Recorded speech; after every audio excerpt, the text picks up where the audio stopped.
I do believe that creativity is an addiction. We love it so much, and yet we hate it so much.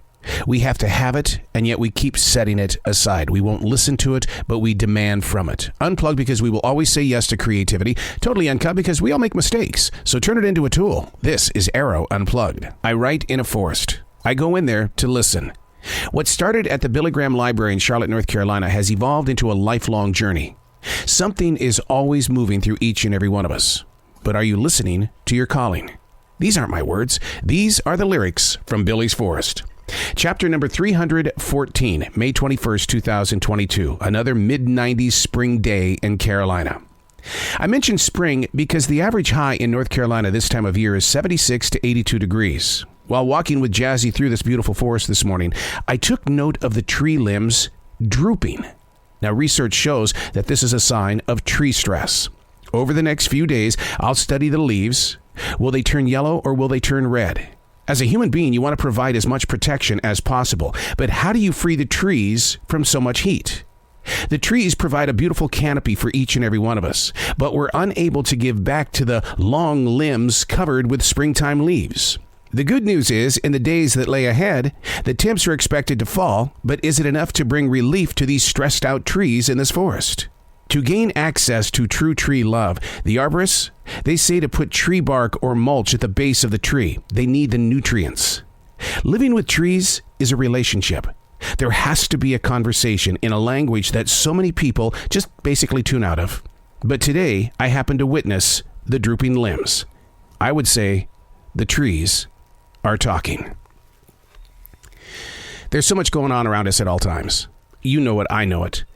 Be it these screaming cars with their horns and their tires upon the pavement, or the screeching owls and the other birds that are flying in the sky. There's constantly something going and making noise around us. But my question to you is that how much of this are you taking in? Do you only allow the loudest to step inside? Because isn't that the saying? The squeaky wheel always gets the most love or the most attention?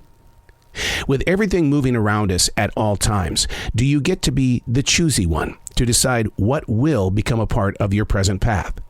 And if you are the choosy one, do you choose too much because we're the perfectionist? We're the one that wants that perfect Christmas.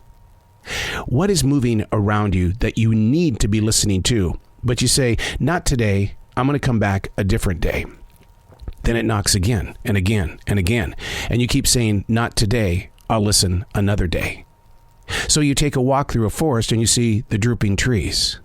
Do you ever question it? Do you ever want to know why? We have got the tools to go look for different answers because we don't have to go to the Britannica encyclopedia. We've got it all right there in the smartness of our phone. But is it really smart? Are you really looking up the things that you need to have in order to become stronger on the within? Is it possible that you haven't been on the within?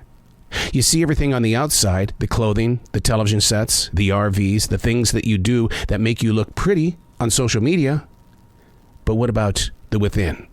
We all bump into people. We have friends and family members that say, I'm just not together on the inside. And it starts with questions. What's going on outside that could be nutrients on the inside? Think of yourself as the drooping tree. What do we need to put at your base in order to give you the energy to blossom? I'm Arroe. These are not my words. These are the lyrics from Billy's Forest.